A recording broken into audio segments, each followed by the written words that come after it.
Panambí y otros cuentos con historia. Autora Agustina Caride. Versión adaptada a lectura fácil por Editorial Visibilia. Hace más de 130 años, el sur de la región pampeana y la Patagonia estaban habitadas por distintos pueblos originarios. Los españoles y después los criollos veían a los pueblos originarios como salvajes. Los españoles usaron la violencia contra los pueblos originarios para quedarse con sus tierras. También los obligaban a abandonar su cultura. A los pueblos originarios los llamaban indios. A los españoles los llamaban hombres blancos. Los indios y los hombres blancos se enfrentaban, se relacionaban o negociaban en un lugar que era la frontera. La frontera es una zona que separa un lugar de otro lugar. Entre los malones y el avance del ejército español aparecen las cautivas. Los malones eran ataques sorpresivos de los indios. Robaban, destruían y raptaban mujeres. Las cautivas eran mujeres blancas e indias, raptadas y sometidas a una vida sin libertad. La cautiva. En los comienzos no había país. En los comienzos algunos habitantes creían haber encontrado el paraíso. El paraíso es considerado un lugar hermoso y tranquilo. Algunas religiones creen que es un gran jardín donde Dios puso al primer hombre y a la primera mujer. Allí se tiene la protección de Dios. Otros habitantes creían que el país era un paraíso perdido. En los comienzos no había dueños de las tierras, en los comienzos había habitantes.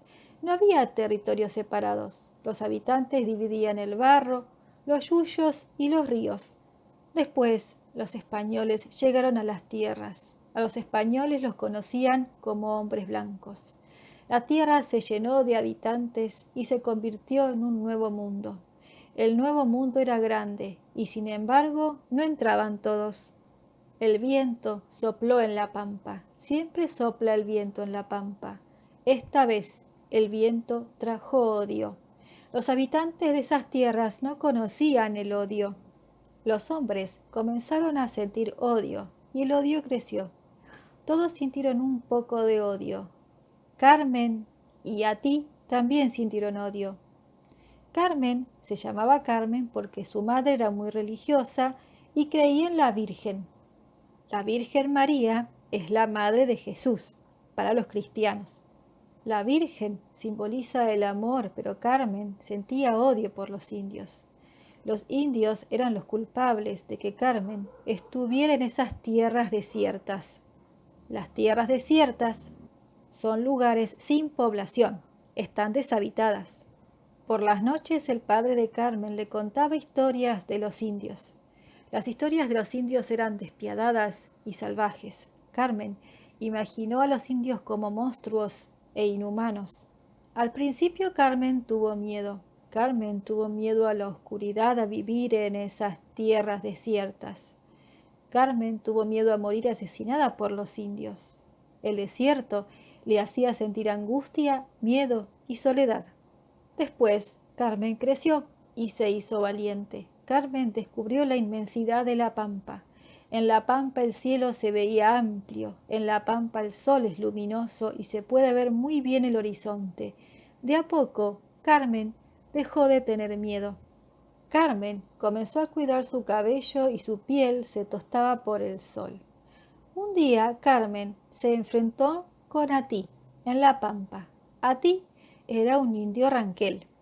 Los indios ranqueles habitaban parte de la República Argentina, eran cazadores y no vivían en un lugar fijo.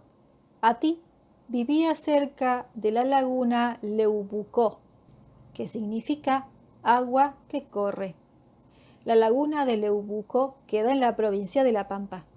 Los padres de Atí lo llamaron así porque al nacer le vieron las piernas largas. En el idioma de los padres, Atí significa que llegaría lejos y escalaría la montaña que crece en el cerro. Atí odiaba a los hombres blancos, es decir, a los españoles.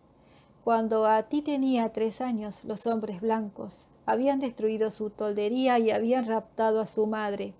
Las tolderías eran campamentos con carpas, donde vivían los indios.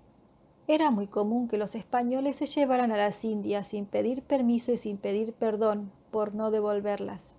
Por eso cuando Atí veía a un hombre blanco, sentía mucho odio. Atí sentía odio y quería vengarse. Atí aprendió a usar el arco y la flecha cuando tenía 6 años. Atí elegía la piedra para pulir la punta de la piedra y sentir el filo de la punta. Cuando Atí salía a cazar y miraba a su presa, se acordaba del maíz que habían quemado los españoles y de los ojos negros de su madre. Ese recuerdo lo ayudaba a no errar el tiro de la flecha. Atí nunca erraba. A los 10 años de edad, Atí ya había matado a muchos españoles.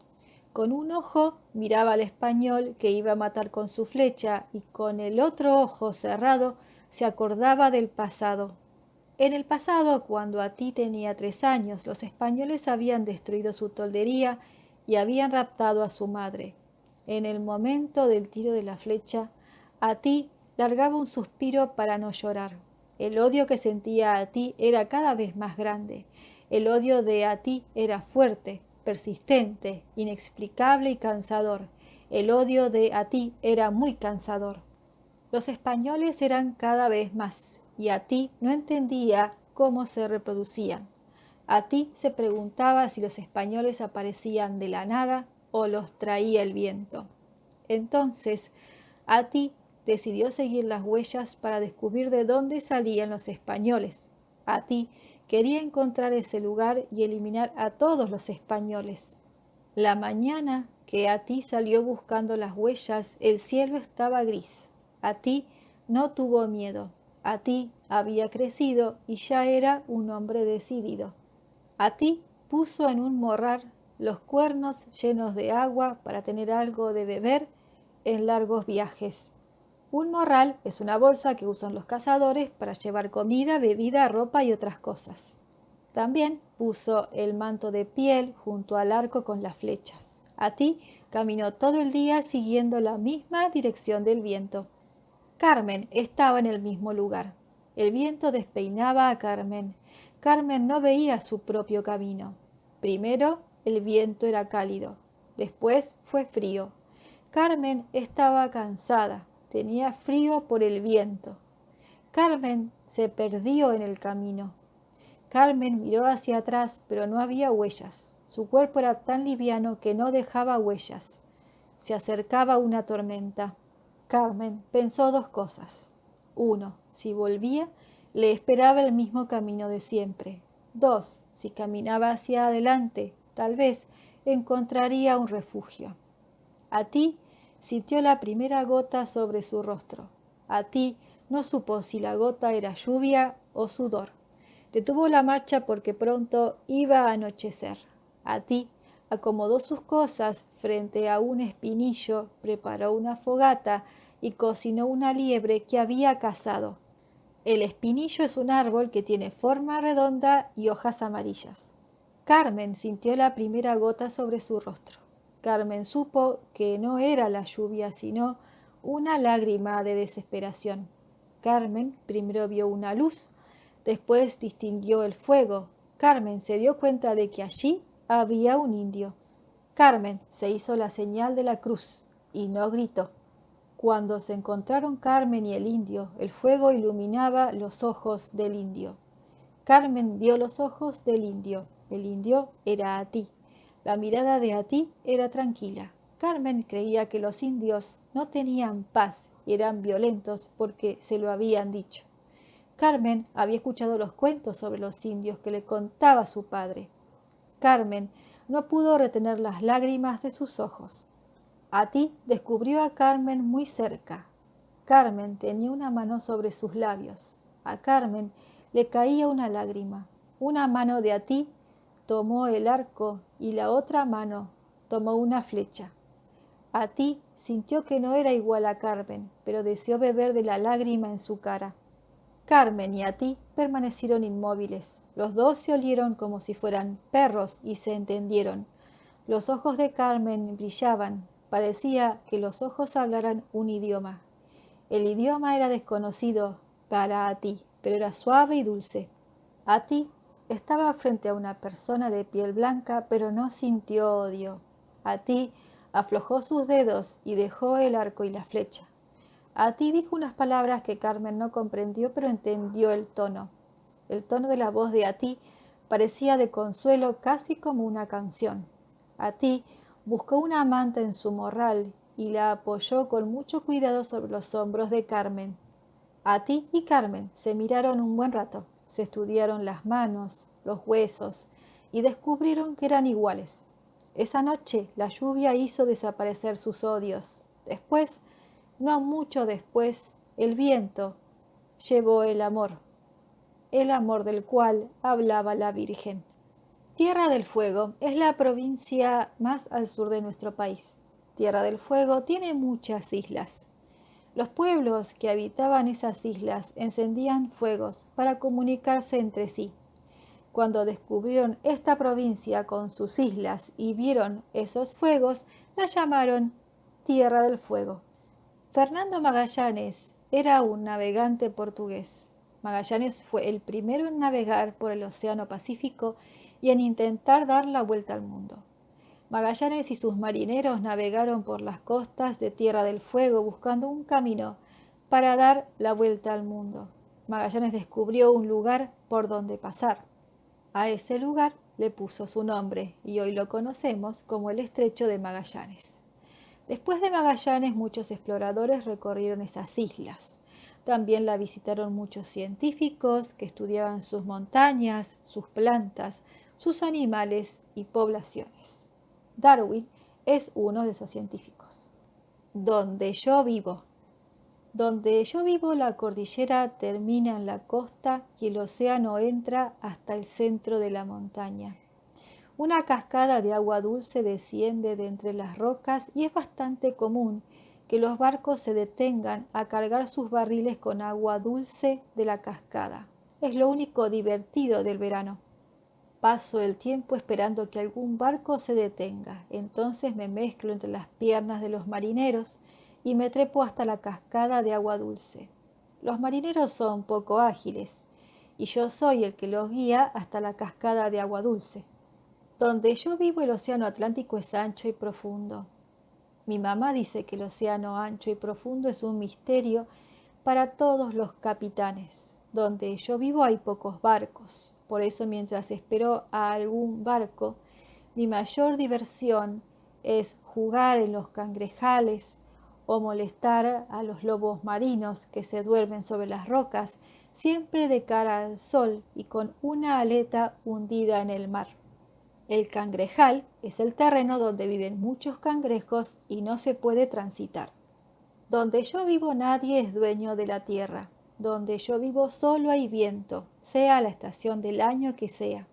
El viento sobrevuela toda la tierra, moviendo la copa de los árboles y los árboles parecen desafiar al viento.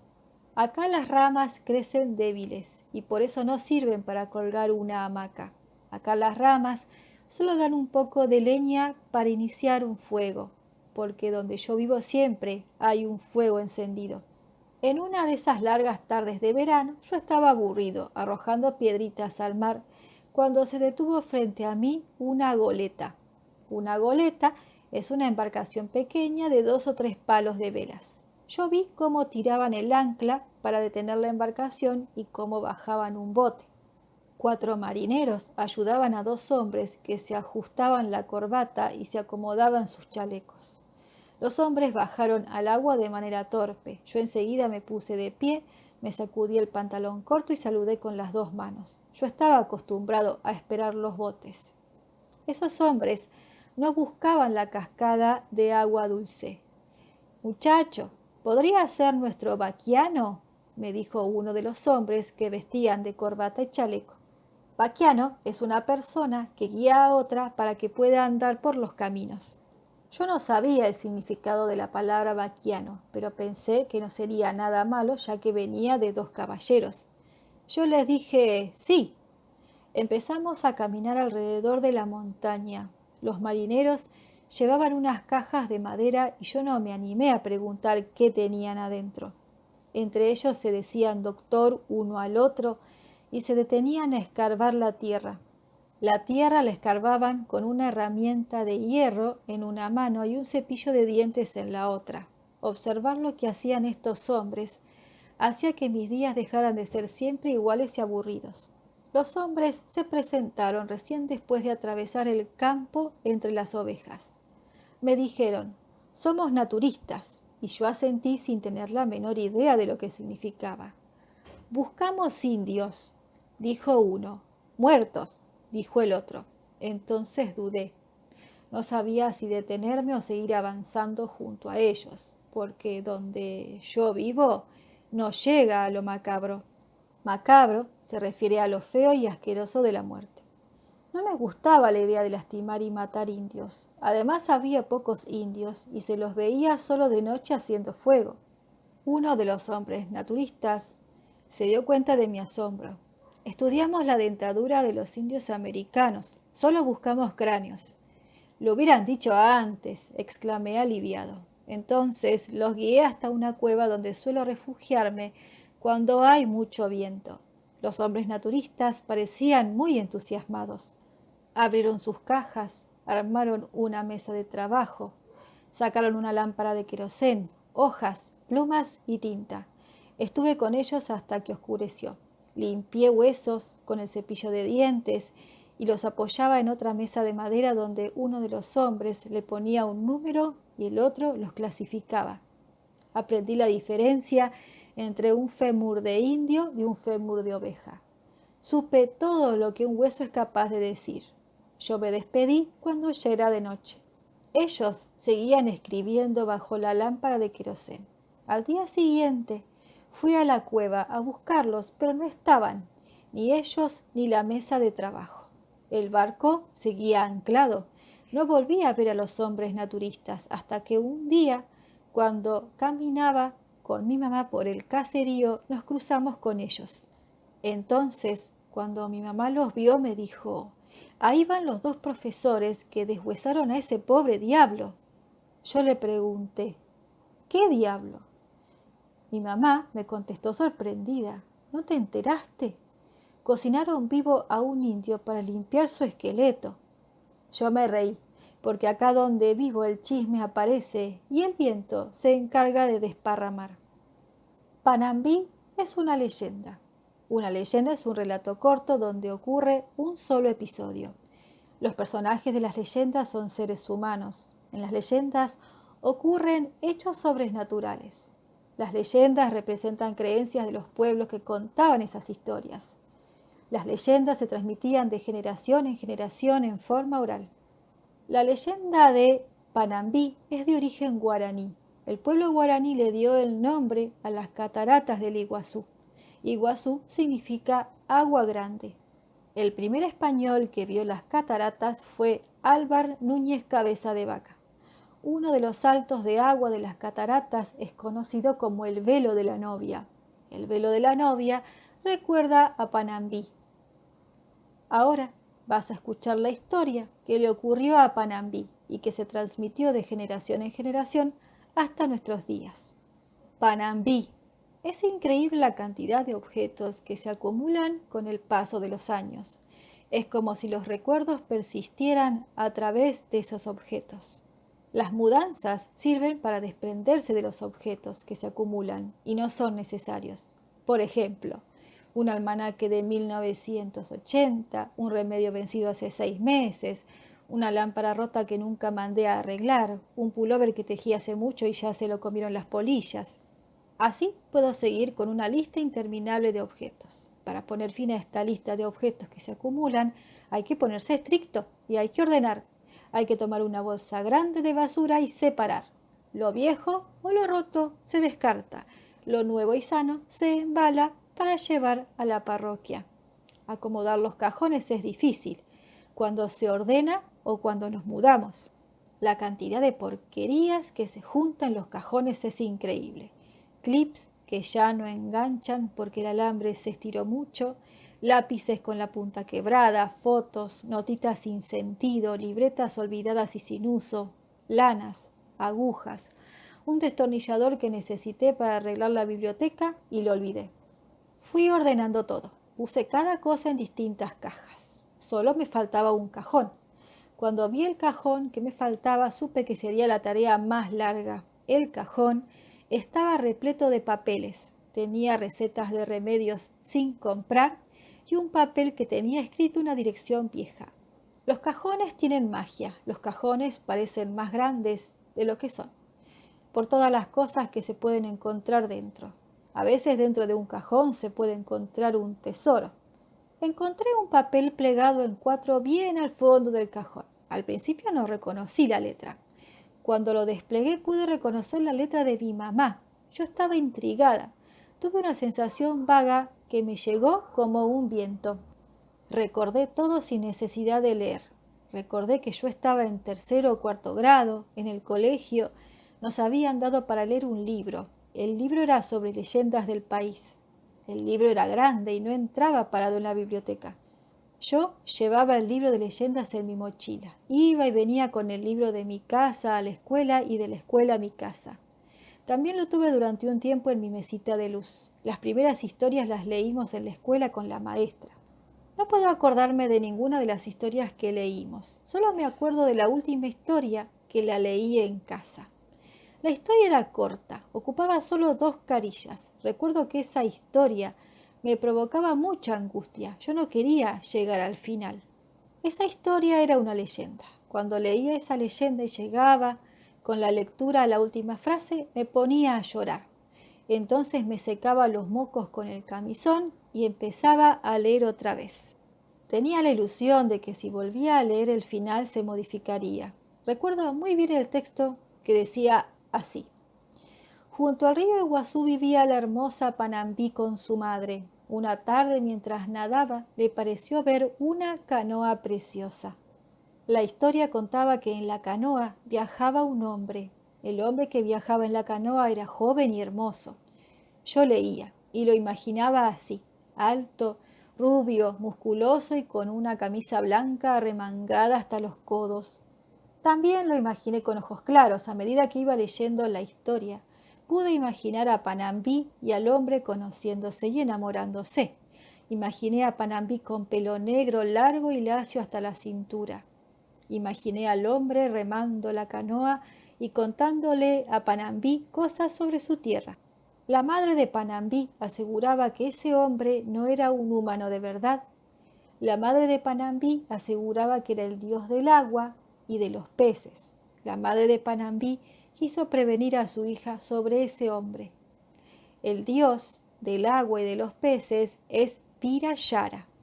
Cuando leía que Panambí avanzaba navegando por el río, yo sabía que llegaba al final de la historia. Me tapaba la boca cuando leía que la canoa caía por la cascada. Me ponía a llorar cuando llegaba al final de la historia. Un día mi mamá entró al cuarto cuando yo leía. Mi mamá me vio metida en la cama, tapada con las sábanas hasta las orejas y sufriendo por Panambí y ese hombre. Mi mamá me preguntó: ¿qué te pasa? Entonces yo le conté: Panambí muere atrapada, mamá. ¿De qué estás hablando?, me dijo ella. Yo seguí contándole. La canoa cae y su pelo cuelga entre las rocas como el manto de una novia blanco por la espuma. Yo cerré el libro enojada y llorando. Mi mamá me dijo: pero no tiene por qué morirse. Mi mamá me dio el beso de las buenas noches, apagó la luz del cuarto y me pidió que me durmiera. La imagen del pelo de Panambí colgando entre las rocas como el manto de una novia me había impresionado mucho. Yo imaginaba que si algún día viajaba a las cataratas del Iguazú, vería el fantasma de Panambí enredado entre las rocas. Eso me asustaba muchísimo. Al día siguiente, mamá entró a mi cuarto, abrió las cortinas y me dijo que era un día hermoso. Yo seguía con el recuerdo del agua chorreando entre los pelos negros de Panambí. Mi mamá hacía la cama con una sonrisa. Entonces le dije: ¿por qué te sonreís? ¿Acaso no te acordás de la historia que te conté anoche? Y ella me contestó: claro que me acuerdo, pero ya te dije, ella no muere. ¿Cómo que no muere?, le contesté. Mamá, con una sonrisa, extendió una hoja de papel doblado en 4 y me la dio. Me dijo: «Toma, no se lo digas a nadie, pero este es el verdadero final de Panambí». Eran solo 3 párrafos. Pude leer que Panambí y el hombre tiraban la canoa vacía por el río. El río llegaba al gran salto. Esa era la única forma que los dejaran de buscar. Entonces se escondieron en la selva. Ese era el secreto de los dos. El papel doblado que encontré en el cajón con otro final fue el secreto que inventó mi mamá para mí. Así me dio un final feliz. Era nuestra historia de Panambí solo para mí. Esta ha sido la primera parte de la lectura del libro Panambí y otros cuentos con historia. Gracias por escuchar y los espero en la segunda parte.